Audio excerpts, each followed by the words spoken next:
And the subtitle there, you can see, Reflections on how the Teaching Excellence Framework and Research Excellence Framework challenge academic leaders to foster new ways to integrate education and research. So here's my one minute abstract. Okay, so the basic idea here is we've got these two major policy frameworks within the UK higher education system. The one which has been with us for quite some time, which is the Research Excellence Framework, which, similar to ERA here in Australia, aims to measure the quality of research in universities. And that's now been joined by the Teaching Excellence Framework, which is designed to do the same thing, but in relation to education. As you'll see later on, some of the things that have been stated about both TEF and REF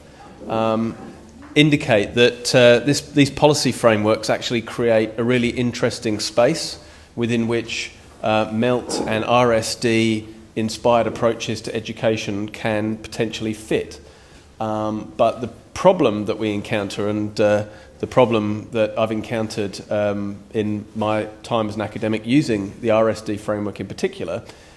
is that if we are going to incorporate these frameworks into our teaching practice, if we want that incorporation to be something that goes beyond an impact on the level of an individual academic and the work they do within their particular course or unit of study, if we want this to be an approach which is adopted more broadly within the institution that we work in, that requires quite significant leadership support. And so what I'll do is I'll talk just a little bit about an approach to staff professional development that incorporates a few MELT features later. But the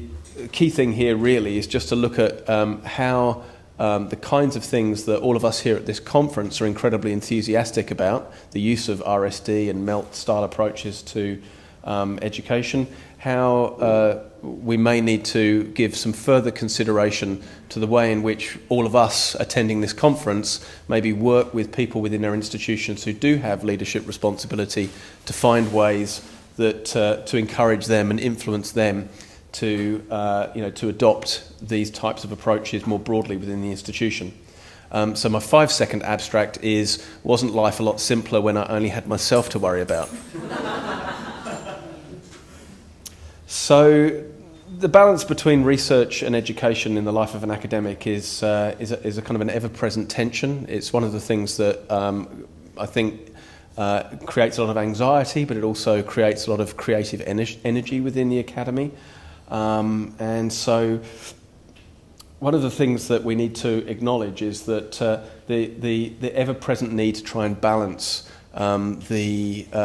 these two facets of our life as academics within our working life, these are ever present, and they're built into a lot of what we experience in our day-to-day working life as academics. So as I said earlier, the Research Excellence Framework in particular, which was originally introduced way back in the 1980s in its original incarnations, was originally introduced as a way of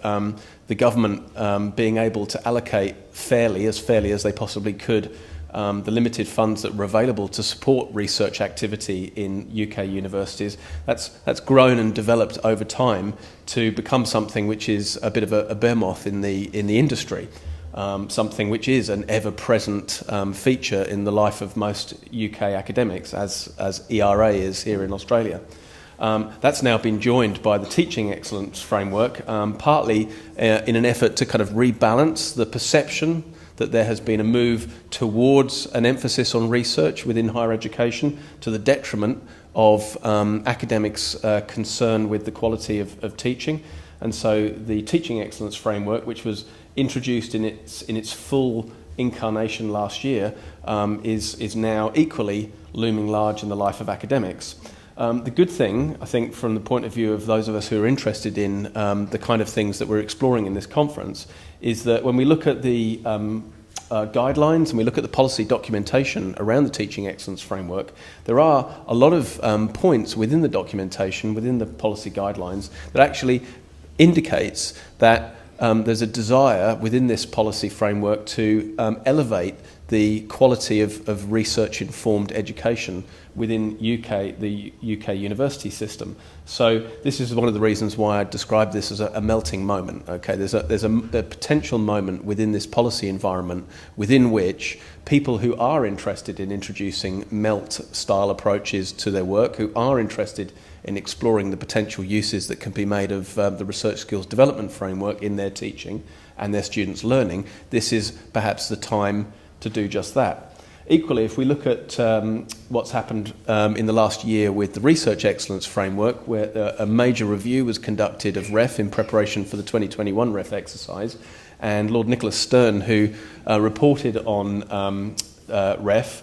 made a number of recommendations, but some of the most important things from our point of view was the fact that there were a lot of recommendations that, again, were pointing in a very joined-up way with what was happening with TEF to the need for research and teaching to be fully connected, jointly produced, is one of the terms that he quoted from here. So a number of recommendations made. Importantly, a recommendation that for the first time the REF evaluation of impact, of research impact, should also include the impact that academics' research activity had on things like curriculum development and teaching. So previously that had been ruled out, and impact submissions for the previous 2014 REF exercise had explicitly ruled out people presenting impact statements that were focused on their education activity. That now has been corrected, from my point of view. That's been corrected, and so it will be, for the next REF exercise, possible for people to put forward impact case studies that are based on precisely the kind of work that many of us at this conference are doing. Okay, so a big step forward. So again, this is a melting moment. This is a time when there is a potential for good things to happen. Okay. On the other hand, there's also potential for the opposite to happen, and we can see a lot of universities in the UK making some very pragmatic decisions about how they're going to divorce these two things in terms of the day-to-day working life of academics and the contracts under which they work. So there is a risk that we see the opposite happening. Okay, so again, this is one of the reasons why in this talk I want to highlight the leadership challenge that this moment presents, because for leaders in universities, there will often be a lot of pressures to make those kinds of pragmatic decisions about how they're actually going to organise the day-to-day working lives and the contractual situation under which their academics work. And I think this is an opportunity, this is a moment when those of us who are interested in actually doing what I think the policy frameworks urge us to do, which is to bring these two aspects of our academic lives closer together, there is a real significant leadership challenge there for those of us who want to bring things together, as opposed to potentially seeing these things fragment even further than they potentially can already. Okay, so it's about seizing the moment. So I think the leadership challenge from my point of view is how can we move from the growth of the adoption of MELT approaches or RSD approaches, a growth in the use of those approaches which, this is not meant to be said disparagingly, but laissez-faire, as in, we will very strongly encourage individual academics to develop this enthusiasm, to discover the potential of RSD or MELT in their own work, but then they won't necessarily be institutionally supported to do that work themselves or to share and encourage others to do that work. How can we move from that kind of laissez-faire approach to an approach which is at an institutional level more supportive of people in doing that, and more supportive as in institutions may themselves act, they may exert some agency when it comes to encouraging people to use these kinds of approaches in their work. One of the other things that I think we've got to overcome, which again is another significant leadership challenge, is how can we overcome some of the innate conservatism that there often is within education. It's very well documented in lots of studies. There's just a couple that I've quoted here, reflecting on the fact that especially in higher education, where there is a long tradition of academics not actually being trained to be educators and having to pick things up as they go along. There is quite a pronounced conservatism often within the academy, where people will rely on doing the things that they know and the things that have worked in the past. And so even for the most enthusiastic of us, when we're using RSD style approaches in our work, being able to communicate that on to colleagues and encourage them to change is a very difficult thing to do. And that means that sometimes we do need to enlist the support of leaders within our institutions who can provide us with the necessary support and encouragement, both to continue doing our own work, but also to, if you like, license or warrant that work so that others within the academy may equally see the advantages and be open to the adoption of these kinds of approaches. So I'm just going to briefly talk now about a scheme that I used at my previous university, which was designed to provide a framework, a structure within which RSD could be used. Not explicitly, but this was actually done. I didn't make a very explicit use of RSD. It was used in a more implicit way within a pre-existing approach to quality assurance within the university. This was at my previous university, Swinburne in Melbourne, and this was a compulsory requirement on the part of any unit leader, so somebody who was actually teaching a unit had the main responsibility for teaching a unit. If there were certain indications that the unit had problems, they had to go through a quality assurance process. What I did with some colleagues in our learning development team was to create a framework that was designed to walk people through a process that was built around constructive alignment to rethink the unit, and at various key points to bring in RSD where it was useful to do so in order to correct some of the problems that were actually underlying the issues with the unit. Okay, and this was primarily often to do with the levels of autonomy as much as anything else. So one of the biggest problems we encountered was that people pitching units at far too high a level. So we made quite a lot of use of RSD to get people to reflect on what they were attempting to do with the unit given the level at which the students were studying. Okay, so it's just to point to that as something we were doing. It had some good results, so I'll just highlight, this is just some before and after comparisons with one case study. And what I think is particularly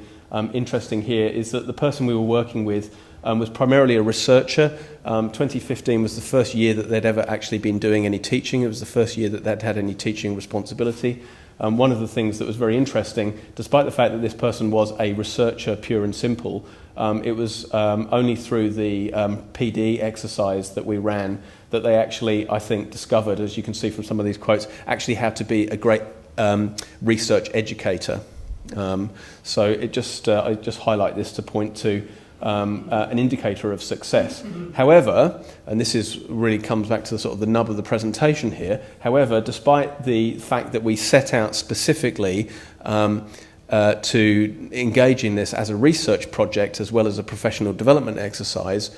because we wanted to gather evidence of effectiveness that we could use to persuade others within the institution to adopt the kind of approaches that we were advocating within this project. One of the problems we encountered was the fact was sustainability. So a real challenge was that as soon as I left, as soon as other key members of the project team left the institution, the longevity of the approach wasn't there. So that really made me think back and reflect on what I could have done better and what I should have done better to try and actually,